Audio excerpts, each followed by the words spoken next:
Welcome back to another episode of Uncommon Cool Show. I'm your host, Neek. I'm here with a special guest today, hailing all the way from Detroit. You done seen him on BET. You done This seen ain't him on hey, look, Comedy this ain't Central. Detroit in the background though. Yeah. You see, Detroit don't look him in the that good. background. Check him in the background. Y'all see where he at. Hey, you done see this guy on Bad Boys of Comedy. He goes by the name of Howie Bell. How you doing, man? All is well, man. All is well. How you doing, brother? I know it took us a while to put it together. Yeah, it took us a little. Oh, good though. I told you, patience go pay off. Patience go pay off. Like I said, I know you busy, man. So we get right into it, man. It's COVID still out here. You running around getting back in this comedy thing, man. How that been going for you? I mean, it's good, man. It feels good to be back out, but yeah, COVID is still alive and well. We got the Delta. You know what I'm saying? So variant or virant, whatever they want to call this shit. They making up shit. So, but I mean, it ain't good. You know what I'm saying? It's a lot out there. You just gotta take care of yourself, man. I tell everybody, take care of yourself. Take your zinc, your vitamin D's, your vitamin C's. Right. Get you some shit that's called Pax Immune. Right. Pax Immune. Go ahead and look that up. Pax Immune. Okay, let me. Yeah. I'm gonna check that out. I had to talk to my Islamic brothers. Okay. You know what I'm saying? Okay. But, I had to go to the nation and get some answers from the nation. You know what I'm saying? For sure. Yeah. How long it took you to get back like in the swing of things? Like when did shows kind of start back going for you? Probably I'd say about late June, middle of June, late June. Okay. Things start picking back up, so like the last, maybe 2.5, 3 months. Right, something. Okay. You know what I'm saying? Yeah. I'll start picking up and, it's always cool, man. But, I think people are happy to get back out. A lot of people was happy to see comedy come back. I was happy to be back out on stage like all the other comedians. You know what I'm saying? Right. So, it's cool, man. But like I said, we got to safety first.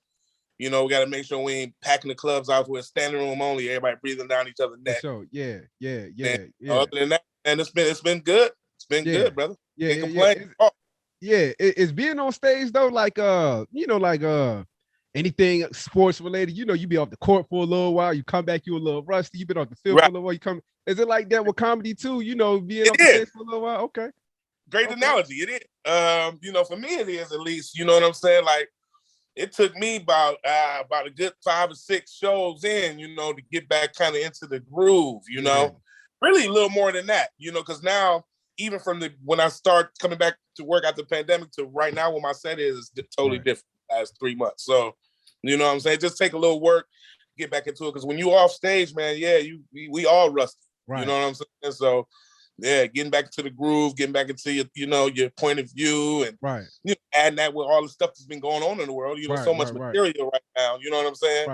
Right. So it took a little while. At least for me. I could imagine. Like during that time though, when ain't no shows going on, what's kind of like your creative process? Did you think of things like during that time, or did you just brush up on what you already had? Like how do you kind of get into that mode? Like, okay. So what I did was during the pandemic, man, I was doing radio.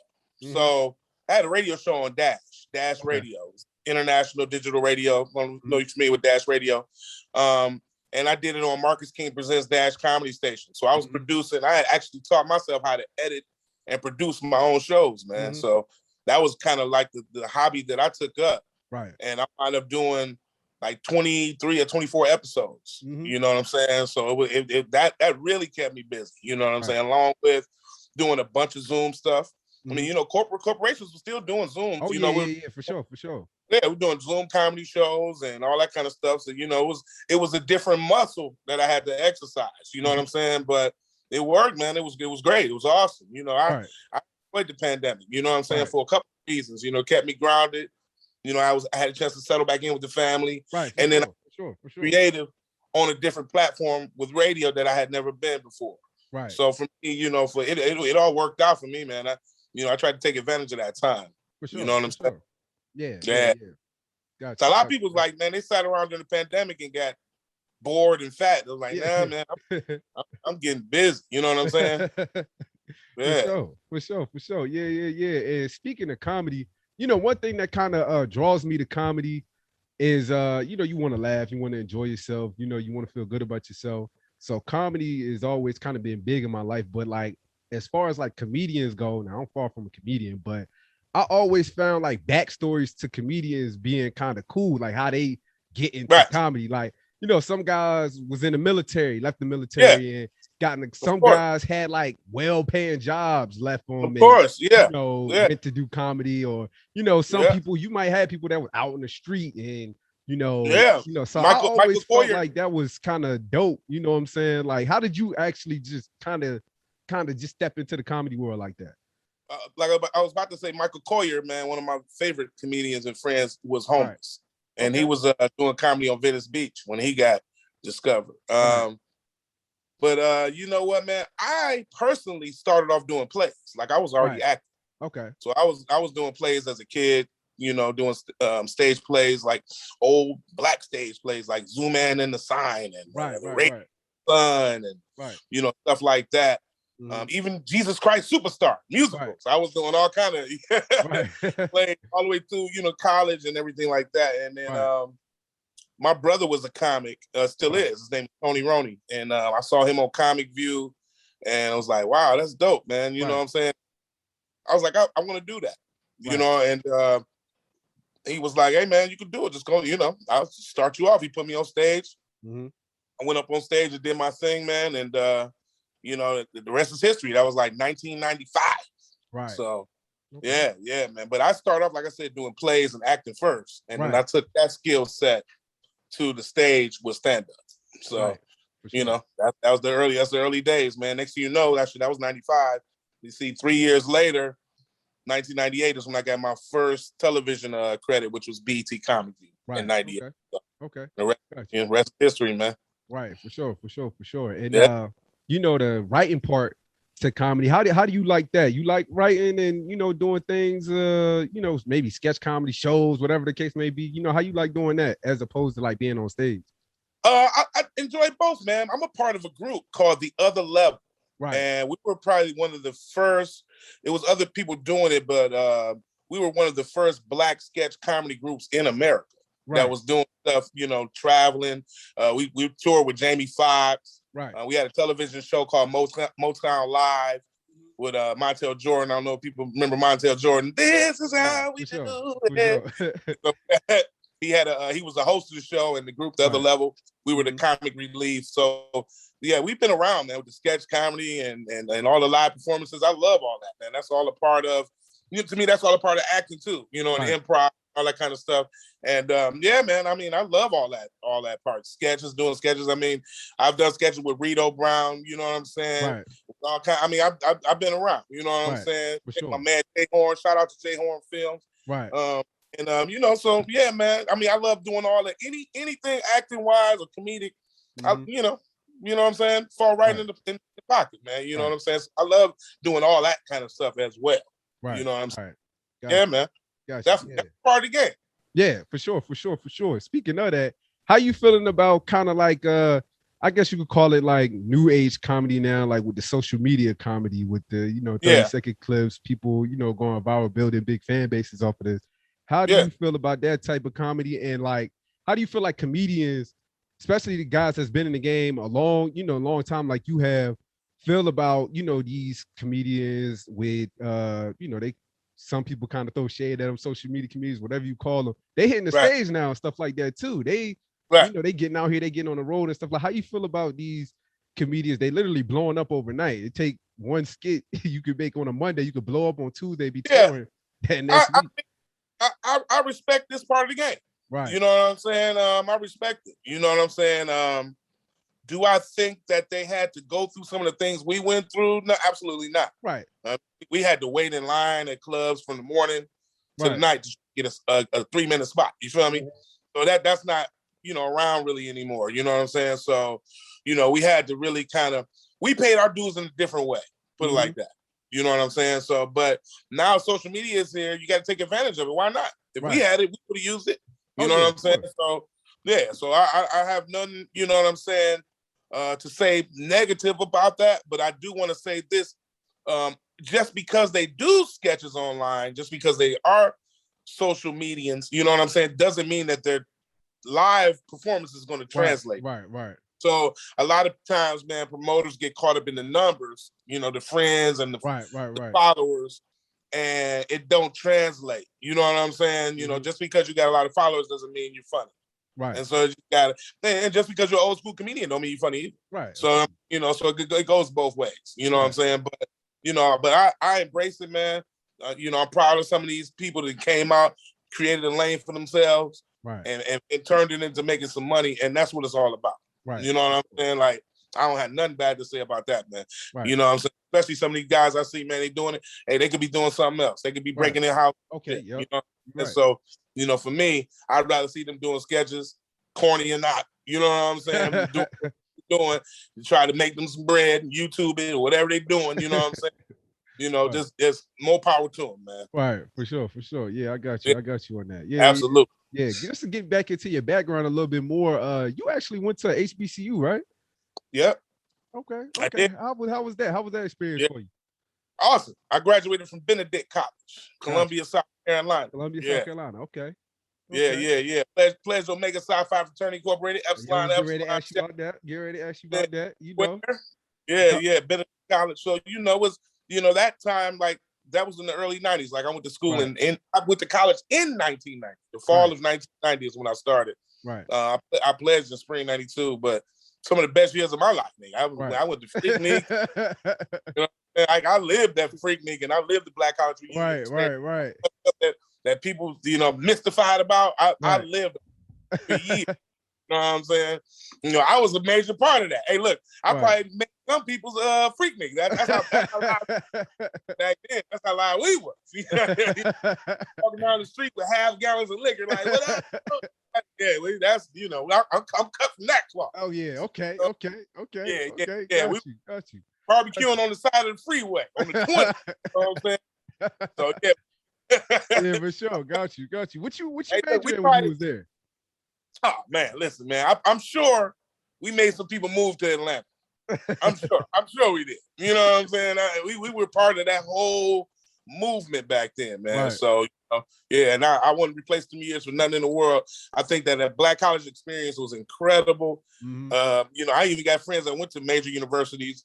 You know, you want to call them white schools or what have you, that always like, man, damn, I wish I went to HBCU. You know what I mean? And, you know, even though they came out with probably a better, you know, education as far as book wise, but I think the HBCU caters so much to the culture that all of us came out with a better sense of networking and a sense of self-worth and, you know, value. You know what I'm saying? So we took a lot of from the college experience that, you know, maybe they didn't have. You know what I'm saying? Right. You know, may not have had the best curriculum, but we had, you know, a really good, you know, base, a real solid. You mean people from DC, LA, you know, New York, South Carolina, Georgia, you know what I'm saying? Detroit, Chicago. I mean, you know, and all of us coming together as kids, you know, on the college campus. Don't get no better than that, man. Right. You know what I'm saying? That chemistry is amazing. For sure. Got you. I would encourage any kid to go to HBCU, especially Black. Okay, for sure. Yeah. And you know, back to your comedy thing. I know you've been all over the world doing comedy. Now I'm from Virginia. How do you how you normally do when you come to Virginia? You come here often? I used to go a lot. That whole DMV area, man. I used to perform there a lot, man. Yeah.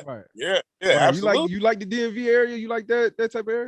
Absolutely. One of my favorite places in the country, man. Yeah, absolutely. That whole area, brother. Right. You know what I'm saying? Yeah. Right before the pandemic, I was in I did a show in Bethesda, Maryland, with Joe Claire and Eddie B, man. Yeah, Eddie Bryant. Okay. So, you know, that was, and I've been there quite a bit with them a few times, but they're different clubs, different stuff all over that whole area, man. Matter of fact, I'm coming to Baltimore soon.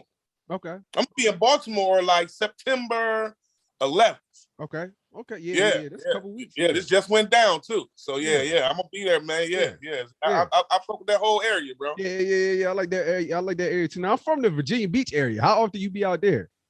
Now, the last time I was at Virginia Beach, we was at the Virginia Beach Funny Bone. Yeah. I was with Cedric the Entertainer. So that was maybe 3 years now. 2 years plus. right, pre-pandemic is like before the pandemic. You know what I'm saying? Right now, that might be about going on 3 years ago. Mm-hmm. So that was the last time I was down in Virginia Beach. But that was incredible too. I love Virginia. I love that whole area, man. Yeah. Got you. Whole area is hot. Yeah. Got you. For sure. And just being from Detroit, man, how is that growing up in a city like Detroit? A lot of people they kind of have mixed things to say about it, whether they from there or been there. How's it for you just being from Detroit? People are proud to rep it though, that's for sure. Yeah, we got a lot of things to be proud about, man. Right. I mean, Detroit is, you got to understand, man, this is one of the last stops on the Underground Railroad. Right. So before, they went over and crossed over into Canada, right. Detroit was, one of the last, resting stops or, safe havens, before they crossed the border, those that were able to get across. So a lot of, we got a lot of strong people here, man, a lot of cultures in our DNA here in Detroit. And of course there are bad things that happen, man. Bad things happen everywhere. But the people here are resilient, man. This is they a little different. You know what I'm saying? This is the D. This is the original D, not Dallas. Right. This is the D. You know what I'm saying? And this is this is Motown. Our history, our musical history here is incredible. Look at Aretha Franklin. Look at the movie R.E.S.P.E.C.T. that just out, you know what I'm saying? So, and Jennifer Hudson did an awesome job, by the way. The movie was incredible. But yeah, man, we got a lot of history here, brother. A lot of proud people here, man. A lot of people moved from the South to Detroit and started working for the the automobile industry. Yep. And started working in the factories, made their family lives better. Yep. We got a lot of history here with that. Unfortunately, it's part of our dark past, but it's also a part of the past of our past as far as financial stability in some of these hoods with the dope game. I'm just gonna be honest. The dope game in Detroit kind of changed the dope game in America. So you got to understand it's a lot of history here. You know what I'm saying? Definitely. A lot of history here, man. Even with hip hop. You know what I'm saying? Yep. You know what I'm saying? With Trick, you know what I'm saying? And Eminem and Firstborn, Proof, even the new guys, man. It's a lot of Big Sean now, them type guys, the newer guys. Absolutely, now. A lot of new hot hip hop artists in Detroit right now. Right. So it's like we just and comedians. I mean, we rich in comics. You know what I'm saying? Yeah. We got Mike Bonner. You got Tony Roberts. Coco, myself. Tommy Chun, Spanky Hayes. Right. I mean, it's just a lot. You know what I'm saying? It's this city is rich in heritage, man, and rich in pride and rich in, the culture. I think if you didn't have a Detroit, damn, they wouldn't have a black culture in America. You know what I'm saying? Right. With the exception, I got to throw my sister cities in there, Chicago and St. Louis and Cleveland. You know what I'm saying? Right. Cities like that, we need those too. But Detroit, Midwest, you know what I'm saying? It's just a, very proudful place, man. So like you say, people, happy to rep the D. That's because they, they want to, you know what I'm saying? Because it's real like that, bro. Absolutely. It's a real city.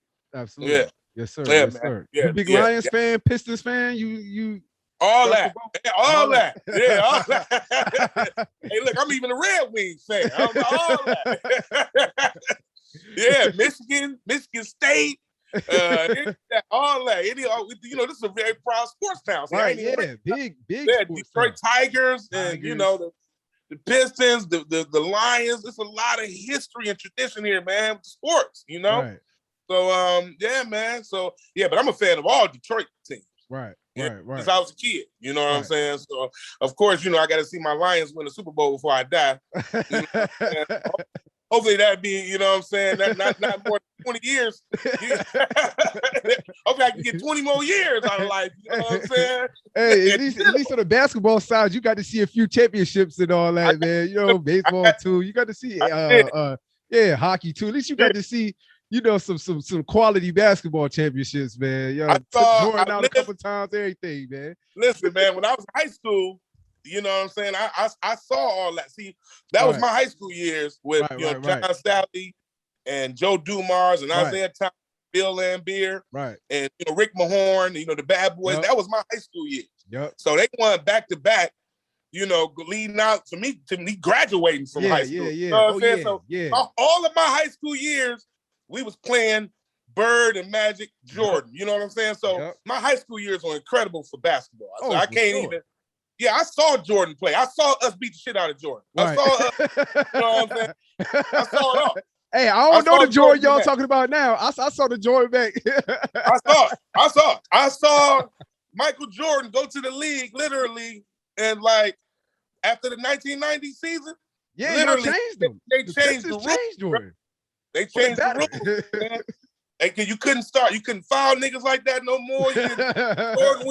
He went and changed everything up, and he finally beat us in the Eastern Conference Finals in '91. And that was a direct result of him going. And that's one of my frat brothers. That's my dog. But that's a direct result of him going to the league. You know what I'm saying? And basically telling on the Pistons. You know what I'm saying? These niggas got to stop doing this. You know what I'm saying? I remember all them years. A lot of niggas don't want to think that, but the Pistons had that nigga's number for a long time. You know what I'm saying?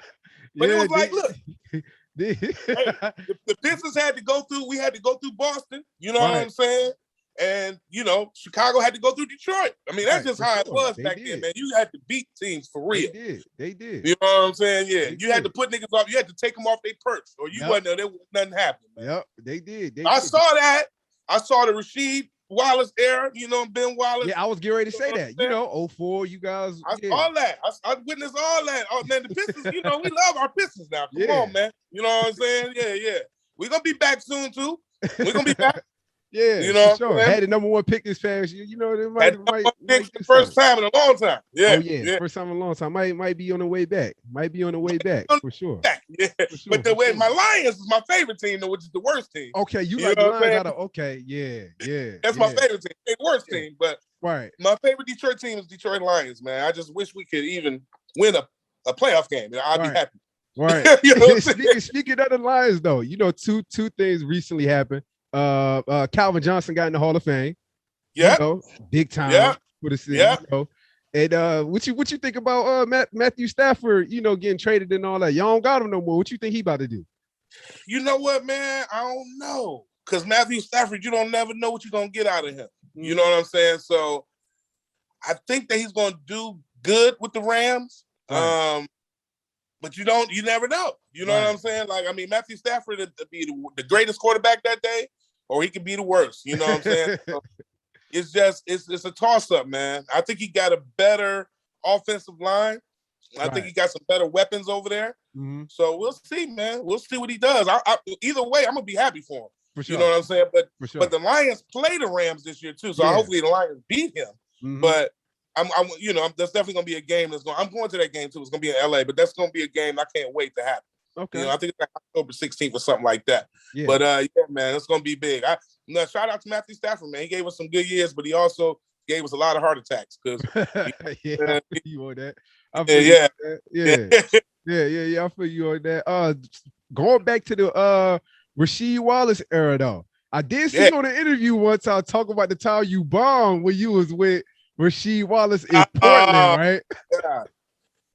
I was with Rasheed when he was in Portland. This before he even came to Detroit. Right? Okay. Before he came to Detroit, he was playing for Portland, man. And I went there. I was hanging out with him.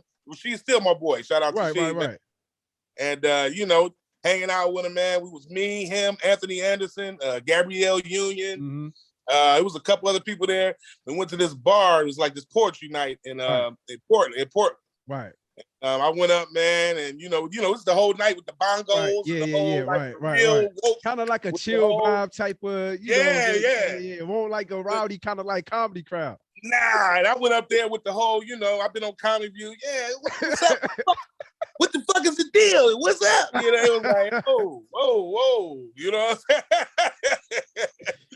Hey, some girl said something to me from the back. She said something. I was like, oh, shut up, bitch. Nigga. As soon as I said that, the crowd was like, boo!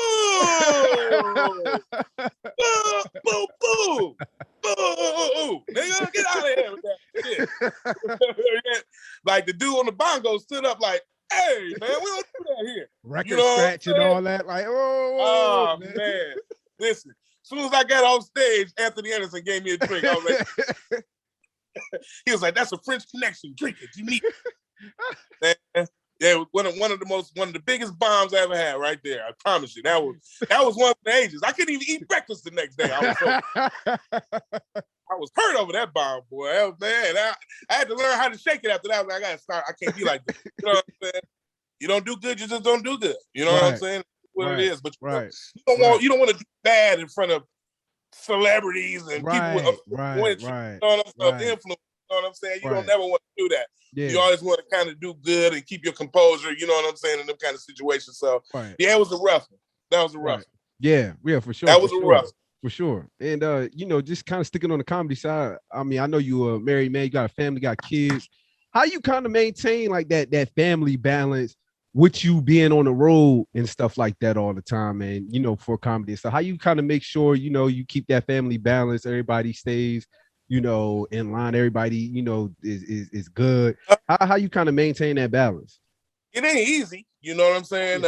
It's difficult. You miss your family, you know what I'm saying? You miss time away, for your kids, you got to be like daddy over the phone sometime, you know what I'm saying, which is different from being in person.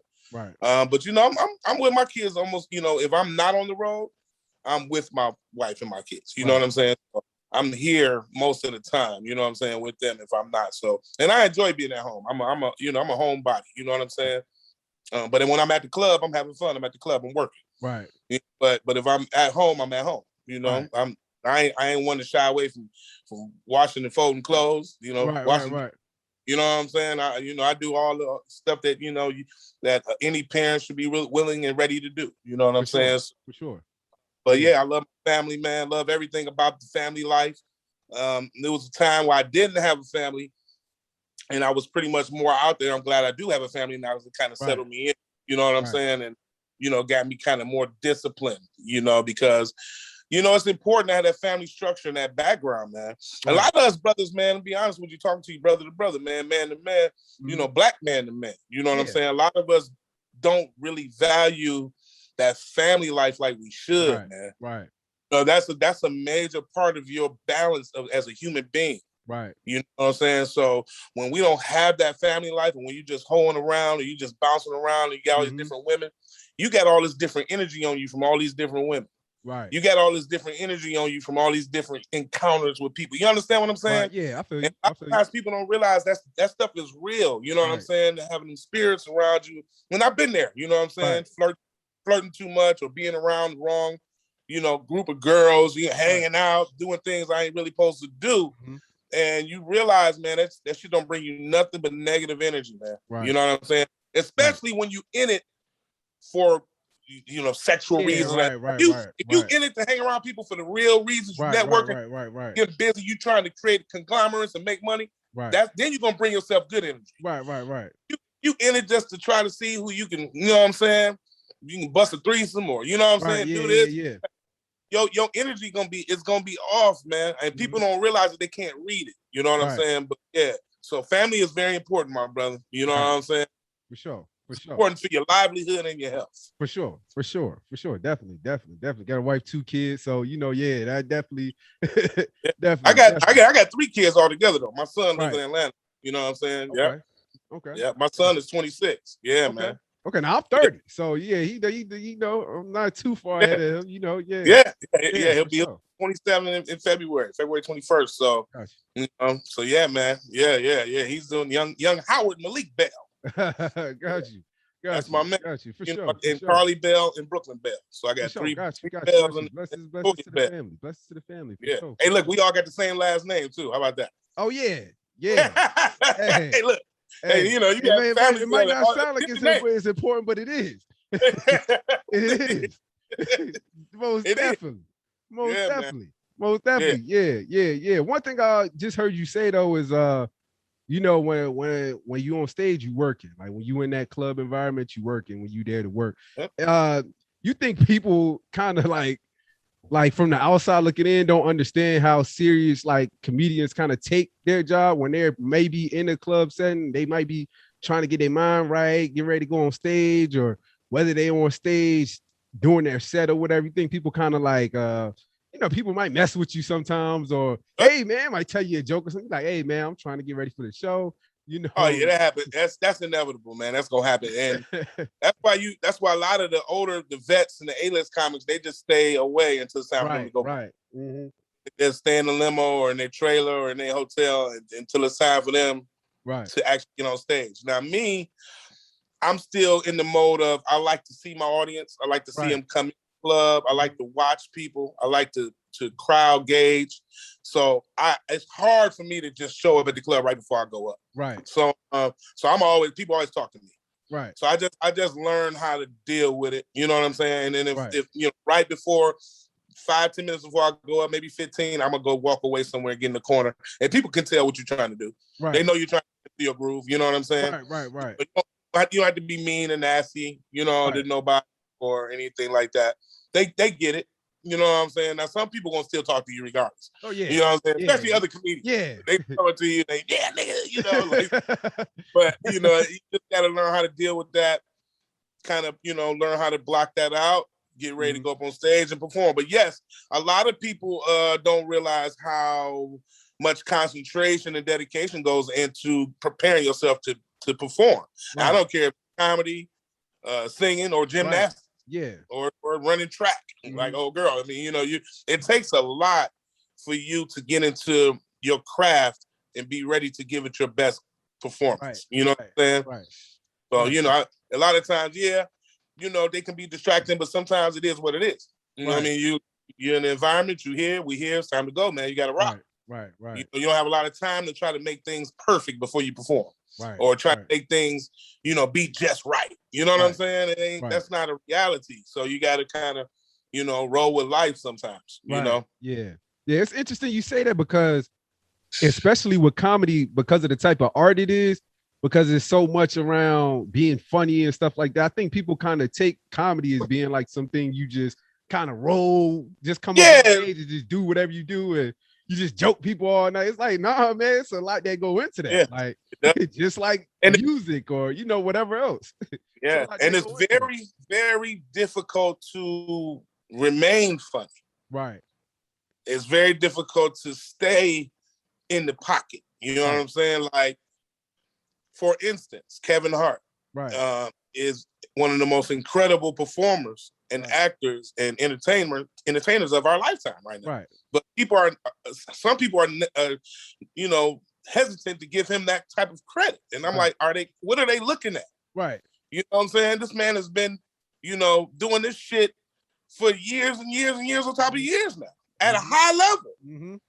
That is not easy to do. Right. And, you know, matter of fact, it's damn near impossible if you don't have the right dedication, concentration, you know what I'm saying, and discipline, you know, to do that type of shit. So, yeah, man, comedy is not a joke. No pun intended. You know what I'm saying? Comedy ain't no joke. Definitely. It's funny because, like I said, I'm interested in stories of how people get into comedy because everything ain't like, oh, well, you know, I used to be the class clown. So, you know, I kind of got into comedy. It ain't like that. You know, everybody got different ways they get into it.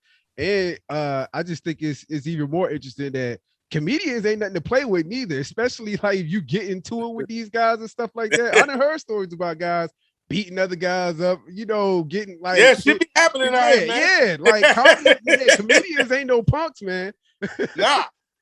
Hey, look, that's funny you said that too, because people really think because you tell jokes you saw. Yeah, like you not. Like, these niggas be in the gutters telling jokes. You know what I'm saying? Like I got into it with some people, man. Like, you know, the back and forth shit, the heckling shit, dog. And motherfucker waiting outside for me. You know, you know what I'm saying? Like literally, like the club owner, like, yo, hey man. You know what I'm saying? Nah, don't go out there right now, man. These niggas out here. Seriously, like, hey, I'm about to call the police and get them out of here, and then we're gonna get you back to your room. So shit gets real. Like, it's not you can't be a scared ass nigga doing this comedy. Right. You know what I'm saying? Right. That ain't gonna work. Right. You know what I'm saying? So, you know, I don't know too many comics that's just punks. You know what I'm saying? Yeah, you know, especially some of the great comedians, some of them been to jail, all types of stuff. So it's like all that. Guys ain't no. You mentioned it earlier. Regular gangster that you got a lot of cats that do comedy that ex-military. Right. They used to be in the service a lot. Yeah. My man Marvin Hunter was in the military. Earthquake. My Earthquake used to be in other the guy, man, military. a lot, man. Mark Yeah. Simmons. I don't know if you know Mark Simmons from Mhm. Chicago. He was in the military. Mhm. Sean Larkins. Right. He big guy. He was in the military. Earthquake was in the Yeah. military. Earthquake. I Earthquake mean, was you in the got a military. lot, man. These Yeah. these guys are men, bro. Right. Yeah. These real men. Yeah. Yeah. You know what I'm saying? Well, That so happen to do comedy. You know what I'm right. saying? So, you know, just because they, have a history right now, a present history of telling jokes, that doesn't mean that they're soft by any Right. stretch. Yeah. Most definitely. By any Most stretch of the definitely. matter. Most I don't know. definitely. Nobody mistakes that for a comedian. Yeah. You know? Yeah. Yeah. Yeah. Yeah. Yeah. No, definitely. Definitely don't. Matter of Definitely fact, I'm don't. gonna take you one even further. I'm gonna do you one even better. Most comedians, not unlike hip hop artists, they rolling with an entourage. Most comedians show up by themselves. Yeah. You right about You know that. what I'm saying? And they still got to defend themselves if something happen or do what be, take care of themselves. Right. But they don't have an entourage and they ain't rolling with 3 or 4 bodyguards, because most comedians ain't got it like that. Right. So we got to protect ourselves. You know what I'm saying? So we ain't rolling around, you know what I'm saying? With a whole big entourage with, Yeah, you right. with the cars and the whole, Right. the whole spiel because Right. comedy ain't that's the sham. You know what I'm saying? Right. That shit is sham. Our shit Right. is real. We up there telling you about what's happening. We just making you laugh with it. Right. We don't need a whole entourage of bitches and you know what I'm saying, a whole bunch of shit around us because that ain't shit. Right. None of that shit really even mean nothing. Right. Right.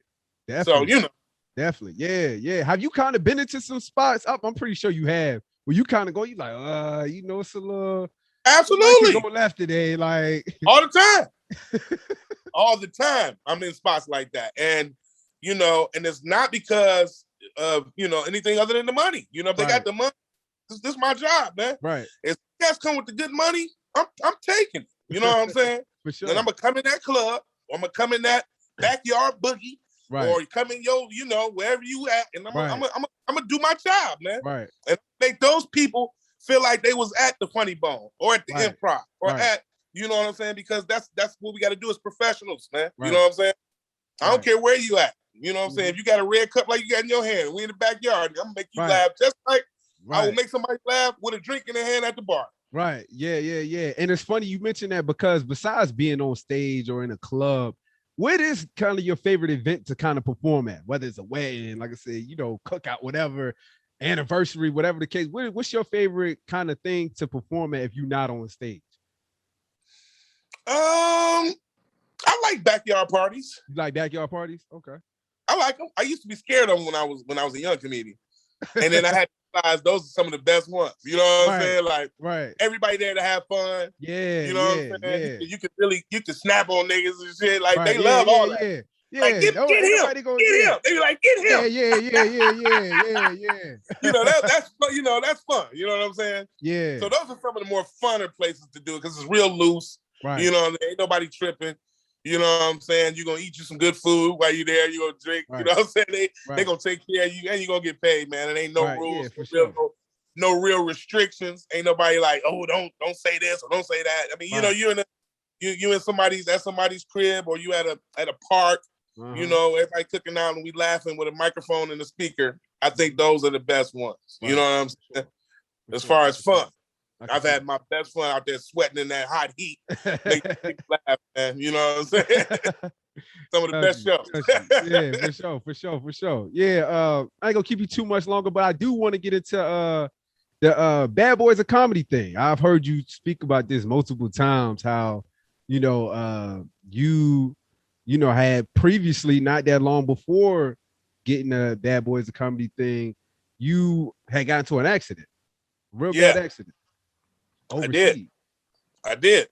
I was in Germany doing some shows over in Germany and got into a car wreck, man. And it was 4 of us in the car. A girl from Germany was driving. My brother from New York was in the passenger seat. It was his car. I'm in the back passenger seat, and the girl from Turkey is in the back behind the driver. And the tire blew out on my side of the car. We probably was going, I don't know, $115, $120 on the Autobahn. And once the tire blew out, car started spinning. Man. We flipped, and look, we was flipping so many times. I was like, damn, we in a real accident. I'm thinking, as we still flipping. I'm like, this is real. You know what I mean? I wound up conscious the whole time, never been passed out, nothing like that. But I wound up on grass, like on the shoulder grass part of the auto, and the car was like way over there somewhere. You know what I'm saying? And I was like, damn, like how did I get it's like whoa, like in shock. You know what I'm saying? Yeah, like did this just and happen? wound up breaking my left femur bone, and a bunch of stitches everywhere. But I made it. You know what I'm saying? And, I'll never forget Germany. So it was bittersweet. Even with the accident, it was one of the greatest experiences I ever had being over there. But of course, one of the most memorable because of the accident. But when I left Germany and came back to the United States, I was over there almost 2 months, maybe like 6 weeks.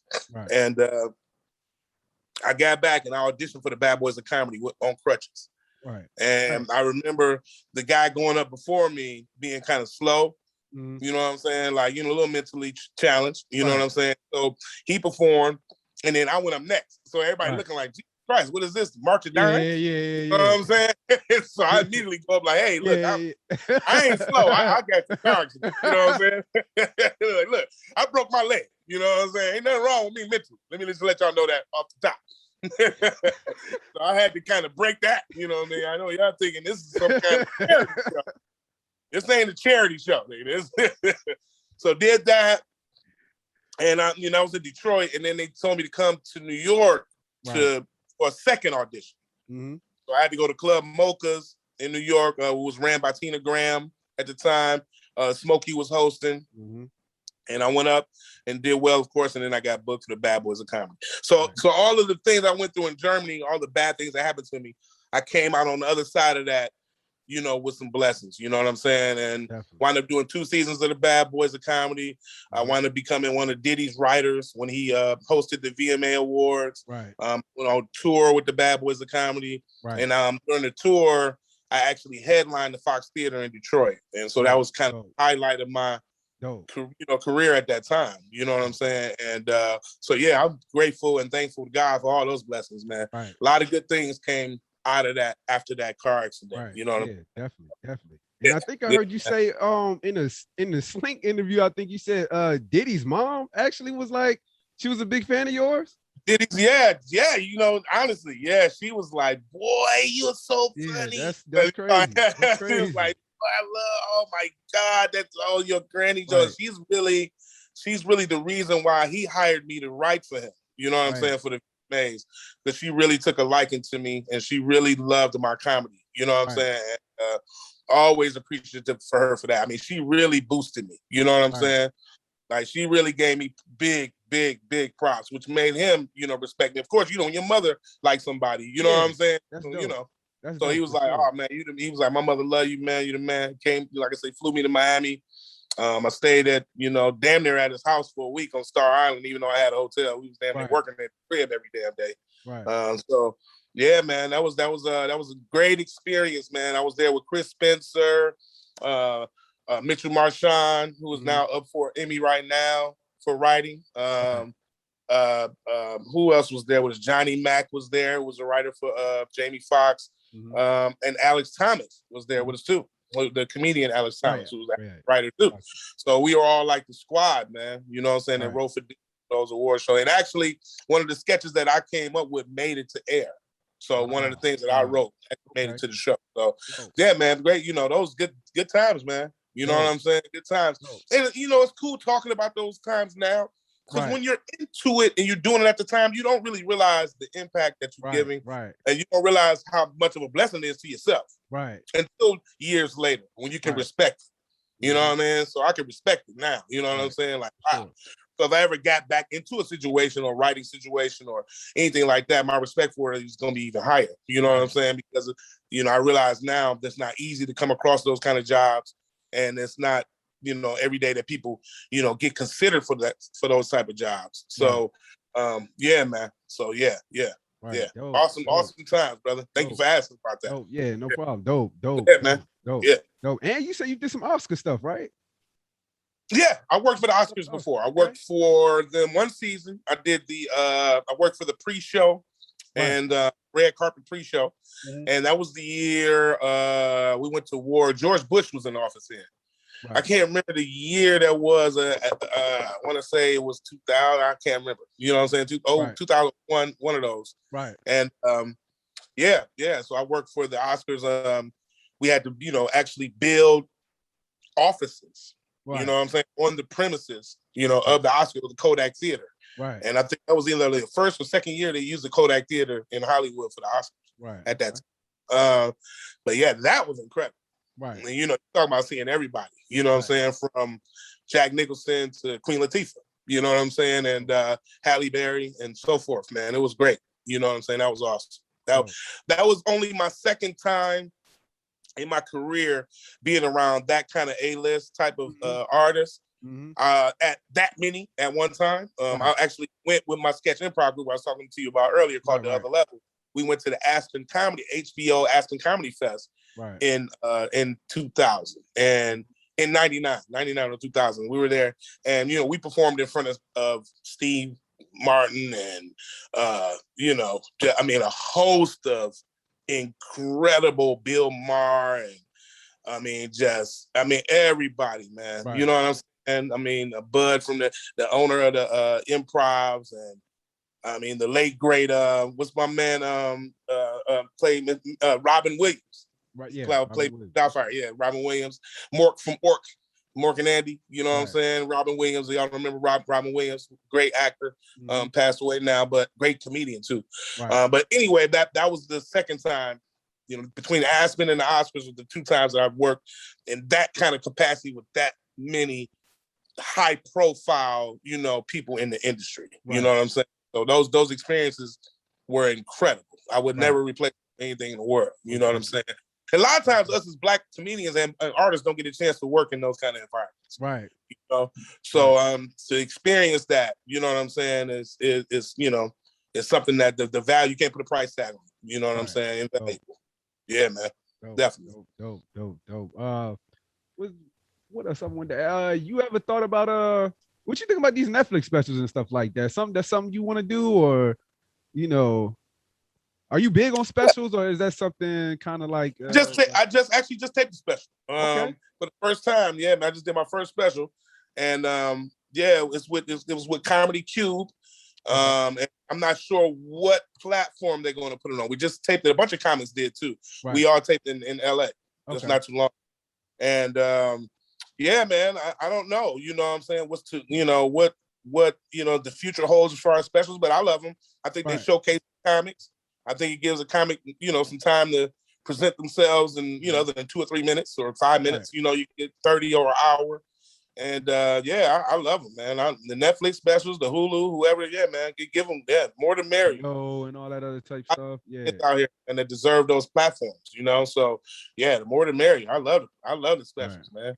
Give it to them. Got you. Yeah. For sure. Yeah, man. For sure. Definitely, brother. Definitely.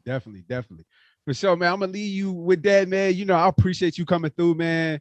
You ain't had to do this. You ain't know me from a can of paint, man. I appreciate you coming on here and doing this, man. We're gonna have to do this again sometime, man. It's cool kicking anytime, man. Anytime. But listen, man, I'm gonna tell you something. Mm-hmm. Part of my career I made off of doing this type of shit right here. Like just pure networking, man. Right. And just, hey man, brother, reach out, man. Hey, what's up? Let's work. Why not? You know what I'm saying? Yes, what do you have to lose? Yes, sir. And if you keep a positive attitude, man, everybody wins, man. Yes, sir. You know what I'm saying? Everybody wins, and it's all for a purpose. So we all connected one way or another, whether you want to believe it or not. For sure. A lot of people think, well, these people over here doing anything, or these people over here. Nah, we all, you know what I'm saying? Got a connection, man. You know what I'm saying? One way or another. So man, I love it, man. I appreciate you, man. Shouts out to you for doing it, brother. Appreciate out to a good brother. Appreciate that. Put you in the good brother category, brother. Yes, sir.